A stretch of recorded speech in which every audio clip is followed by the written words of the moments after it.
Hey, welcome back, guys. We are back with another strategy for CA Inter September 2024.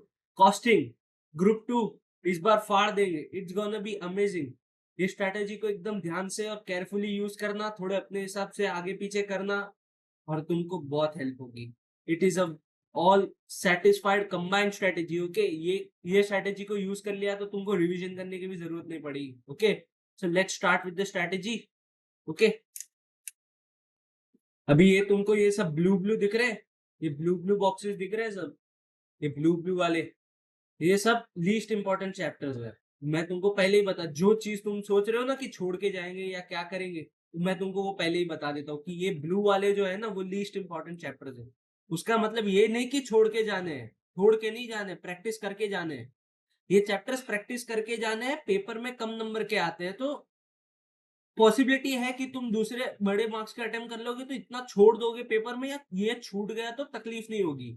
अगर ये 5 mark का सम अगर 95 का अटेम्प्ट कर लिया तो भी तुम एग्जामेशन मार लोगे, 80 मार लोगे. ठीक है.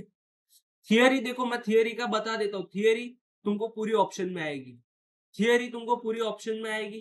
तो थियरी तुम करो नहीं करो वो तुम्हारी मर्जी है. पर अगर तुम थियरी छोड़ रहे हो तो तुमको ये बाकी सब चैप्टर्स, अगर तुम छोड़ रहे हो थियरी तो तुमको ये बाकी सब चैप्टर्स करने पड़ेंगे. उतना ध्यान रखना, ठीक है.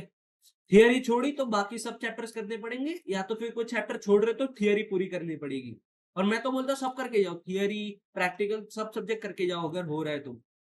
थियरी के लिए अलग से टाइम नहीं देना है. थियरी के लिए दिन में आधा घंटा, पौना घंटा, 15 मिनट, 20 मिनट चलते फिरते घूमते फिरते देख लो, पढ़ लो, सुन लो, हो जाएगा. ओके, अभी ये बात करते हैं ये 3 चैप्टर की लीस्ट इंपॉर्टेंट. ये भी मैंने टाइम टेबल में उनको टाइम अलोकेट किया है, ऐसा नहीं है कि नहीं किया है. बट ये तुम एक इतना इतना अच्छे से कर लो एक ही टाइम पे कि तुमको रिवीजन के टाइम पे खाली उनके आईएमपी सम्स देख लो तो हो जाएगा वो. ठीक है. फिर अभी अपन आ जाते हैं मेन टॉपिक्स पे. देखो मेन टॉपिक्स कौन से हैं?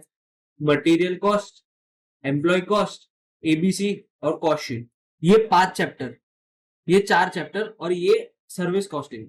देखो मैं ऐसा नहीं बोल रहा मार्जिनल स्टैंडर्ड, अरे मार्जिनल और स्टैंडर्ड इंपॉर्टेंट है. मार्जिनल स्टैंडर्ड इंपॉर्टेंट है बट वो अलग कैटेगरी के इंपॉर्टेंट है.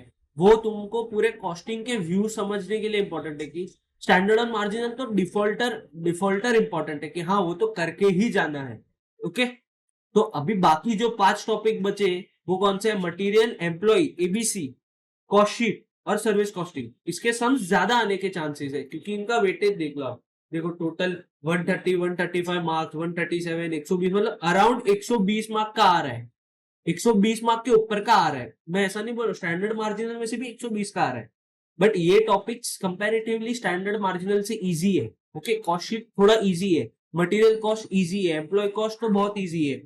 मैं वो टॉपिक्स बता रहा हूँ जो इजी है मार्जिन और स्टैंडर्ड से. ओके, सर्विस कॉस्टिंग बहुत इजी है, एक बार उसका प्रोसेस समझ लो खत्म, इजी है बहुत. ओके, और फिर बचते कौन सा है? Process, operation. ये बी कैटेगरी टॉपिक्स है, मैं सिंपली बोलूं तो. ठीक है, बी कैटेगरी टॉपिक्स है कि हाँ पढ़ा, रिवाइज किया, पढ़ा रिवाइज किया, बस खत्म हो गया. इस पे तुमको एक्स्ट्रा फोकस नहीं देना है. ओके, और जॉइंट जॉइंट प्रोडक्ट और बाय प्रोडक्ट और प्रोसेस कॉस्टिंग सिंपल ही है. एंड लास्ट चैप्टर बचा तुम्हारा budget and budgetary control. Budget and budgetary control एक एक टाइप के समझे वो सब सिमिलर है, दूसरे टाइप के समझे वो सब सिमिलर है. उसमें मैं क्या बोल रहा हूँ कि ये सब चैप्टर्स में ना कॉस्टिंग में क्या करो, जो डिफिकल्ट समझ आते हैं ना, अभी कोई सपोज तो तुम्हारे पीवाई क्यू में या आरटीपी में, पीवाई क्यू आरटीपी में कोई डिफिकल्ट सम आ गया ना, तो एक शीट ले लो और उसपे क्या करो, उसपे वो सम का नंबर लिख दो कि हाँ ये मे वाले पेपर में क्वेश्चन नंबर 4 या आरटीपी का क्वेश्चन नंबर 13, ये सब इंपॉर्टेंट है. और लास्ट डे पे वही सब देखो, ये सब बी कैटेगरी टॉपिक्स के या सी कैटेगरी टॉपिक्स के कॉन्सेप्ट रिवाइज कर लो और ये सब मेन सम्स देख लो. तो क्या रिवाइज भी हो जाएगा चैप्टर और तुमको डिफिकल्ट एडजस्टमेंट से एंट्रीज भी समझ में आ जाएगी. ओके, ये बी कैटेगरी टॉपिक्स के लिए ये एडजस्टमेंट है बट सॉल्व पूरा करना है. ये देखो 2 मंथ स्ट्रेटेजी है, ये 2 मंथ स्ट्रेटेजी है. मैं ये 1 महीने में कॉस्टिंग पूरा रिवाइज हो सकता है बट मैंने 2 मंथ्स ले रहा हूँ क्योंकि मैंने स्लॉट भी दिया है. ये कैलेंडर देख लो, देखो ये कैलेंडर भी मैंने तुमको दिया है कि ये बीच में मैंने जो स्लॉट्स रखे, ये मैं 3-3 घंटे के स्लॉट्स गिन रहा हूँ. ये फोर्थ को जाने दो, मैं 3-3 घंटे के स्लॉट्स गिन रहा हूँ कि तुम 3 घंटा कॉस्टिंग पढ़ोगे और बाकी 6 घंटा या 6 घंटा या 7 घंटा तुम दूसरा सब्जेक्ट भी पढ़ोगे. तो मैंने वो हिसाब से स्लॉट्स बनाए.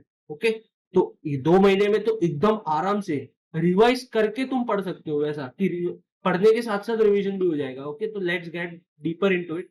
मैं ये मेरा सजेशन है, तुम ऊपर नीचे चैप्टर्स कर सकते हो, बट ये फ्लो में जाओगे तो अच्छा है। तुम्हारे हार्ड कॉन्सेप्ट्स पहले कवर हो जाएंगे with a balance of easy, और तुमको लास्ट में स्ट्रेस भी नहीं आएगा। जुलाई 5 से जुलाई 9 क्या कर लो, मटेरियल और एम्प्लॉय। एम्प्लॉय 2 दिन की चीज है, ठीक है, एम्प्लॉय 2 दिन की चीज है, वो कर लो, हो जाएगा। मटेरियल करने के बाद एम्प्लॉय तो बोलेगा क्या है ये, तो कुछ नहीं है। ओके, या तो फिर मैं तुमको इस कैलेंडर में दिखाता हूँ। देखो, एम्प्लॉय तुम लोग ने कर लिया 9 तारीख तक। ये इधर तुम मटेरियल ले सकते हो, ये थोड़ा ऊपर नीचे हो गया, इधर तुम मटेरियल ले सकते हो। फिर 10, ये कितना, 5 दिन तुम सर्विस कॉस्टिंग ले लो, क्योंकि वो एक सिमिलर टाइप के चैप्टर है, मटेरियल सर्विस ये सब, तो ये सब तुम इजीली कर पाते हो, शुरू शुरू में इजीली कर पाओगे। ठीक है, तो ये ले लो चैप्टर। फिर 10 जुलाई से 14 ये कर लो सर्विस कॉस्टिंग, 4 दिन, 4 दिन में आराम से हो जाएगा। और ये सब में है ना, सब करना, आरटीपी, एमटीपी, ठीक है, पीवाईक्यू, फिर कंपाइलर, सब करना है इसमें। ये 3 घंटा दे रहा हूँ, ज्यादा दिन है तो मतलब ऐसा नहीं कि मॉड्यूल ही सॉल्व की, मॉड्यूल के साथ साथ ये चारों सॉल्व करना है, तो ही तुम्हारा होगा। एमसीक्यू भी प्रैक्टिस करना है, इसके लिए मैंने ज्यादा टाइम लिया कि कॉन्सेप्चुअली भी ध्यान देना है, थियरी भी थोड़ी बहुत पढ़नी पड़ेगी। ओके, फिर क्या आएगा, फिर आएगा जुलाई 15 से 21। ओके, जुलाई 15 से 21 अभी तुम्हारे हार्ड टॉपिक्स चालू होंगे, स्टैंडर्ड 7 दिन, एक वीक स्टैंडर्ड लगातार, उसके बाद एक वीक मार्जिनल लगातार। ये चैप्टर से तुम्हारा क्या इंटरेस्ट बढ़ेगा या बेस बढ़ेगा कि हाँ अभी लग रहा है कुछ कॉस्टिंग जैसा कर रहे हो। ठीक है, पहले इजी टॉपिक्स 3 खत्म कर लिए, अभी हार्ड टॉपिक्स की बारी आई ना, तो स्टैंडर्ड और मार्जिनल एक साथ ही उड़ाना है कि तुमको नेक्स्ट मंथ में लोड नहीं आएगा, क्योंकि तुम्हारा दूसरे सब्जेक्ट्स का भी रहेगा। ओके, फिर 28 तक क्या, फिर 29 जुलाई तक, 29 जुलाई से 31, 3 दिन, 29, 30, 31 एक्टिविटी बेस्ड कॉस्टिंग कर लो। और अगर तुम्हारा एक्टिविटी बेस्ड कॉस्टिंग खत्म हो जाता है तो 1 डे क्या ले लो, 1 डे ले लो रेस्ट। ओके, 1 डे रेस्ट ले लो, ठीक है चलेगा, इतना दो भारी भारी टॉपिक्स किया है तो 1 डे रेस्ट ले लो। या तो 2.5 दिन में खत्म होते तो बैलेंस 3 दिन में तुमको जो करना है करो, एक दिन में खत्म करके 2 दिन रेस्ट ले लो, वो तुम्हारी मर्जी। पर ये सब सॉल्व करना है, ठीक है, ये सब सॉल्व करना है, ये पूरा प्रॉपर एग्जाम के लिए ही करना है कि ये सब करके तुम सीधा एग्जाम देने बैठो तो तुमको आना चाहिए। ओके, फिर अगस्त 1 से अगस्त 5 तक अब्जॉर्प्शन कॉस्टिंग, बड़ा चैप्टर है, इसके लिए मैं 5 दिन दे रहा हूँ। बड़ा चैप्टर है, आरटीपी एमटीपी सॉल्व करने में टाइम जाएगा, लेंदी क्वेश्चंस होते हैं। ठीक है, नवंबर 23 का क्वेश्चन देखना, बहुत लेंदी था। नवंबर 23 का क्वेश्चन बहुत लेंदी था, वो हिसाब से मैं वो सब लेंथ देख के दे रहा हूँ कि 5 दिन में सब कवर हो जाएगा। ओके, इजी, रिपीटेटिव टॉपिक है बट लंबा टॉपिक है, इसके लिए मैं 5 दिन दे रहा हूँ, तो ये 5 दिन में सब खत्म करना है। और फिर 6 से 13 तुम्हारा वही प्रोसेस कॉस्टिंग और जॉइंट प्रोडक्ट, ये फिर इजी टॉपिक चालू होगा। प्रोसेस में कुछ नहीं है, फॉर्मेट बनाया, प्रोसेस देखा, कैलकुलेशन किया, डाल दिया। ओके, उतना ही है। और फिर 14 अगस्त से 22 बजट एंड बजटरी 3 दिन करो, बजट एंड बजटरी 3 दिन में हो जाएगा। फिर यूनिट बैच, जॉब कॉस्टिंग और कॉस्ट अकाउंटिंग सिस्टम दूसरे 6 दिन में खत्म कर दो। 9 दिन का है ना, ये देखो, तब तक करोगे।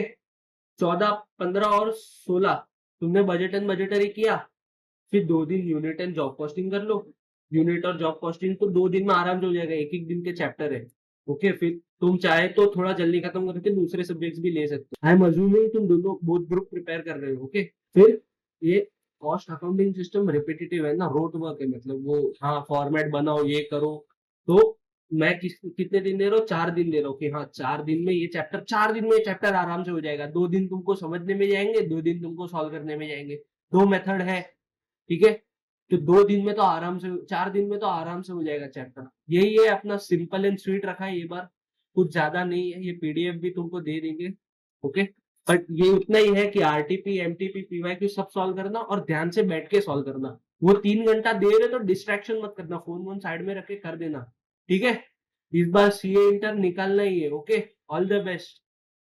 एंड गाइस, लेटेस्ट न्यूज, 11 तारीख को रिजल्ट आ रहा है। ओके, बी रेडी, सब पास हो जाओगे, कॉन्फिडेंस लूज मत करना, भगवान पे भरोसा रखना। All the best guys.